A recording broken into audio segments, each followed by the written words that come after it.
Yurak operatsiyalarini yurakni ishlab turgan vaqtda bajargan ma'qulmi yoki yurakni to'xtatib bajargan ma'qulmi?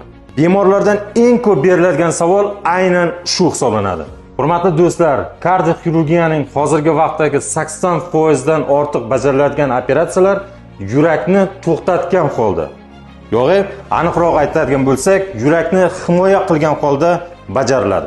Yurakni to'xtatish uchun, aniqrog'i yurakni himoya qilish uchun yurakka maxsus dori vositalari, ya'ni kardioplegiya bajariladi. Dunyoning hamma rivojlangan mamlakatlarida yurakni himoya qilgan holda, ya'ni yurakni to'xtatib aorta koronar shuntlash operatsiyasi bajariladi. Va maxsus ko'rsatmalar bo'lgan taqdirdagina yurakni ishlab turgan vaqti aorta koronar shuntlash operatsiyasi bajariladi. Umuman aorta koronar shuntlash operatsiyasidan maqsad nima? Maqsad miokardni revaskularizasiya qilish. Bironma tushundingizlarmi? Menimcha yo'q. Ya'ni yurakda qon aylanishini yaxshilashdan iborat.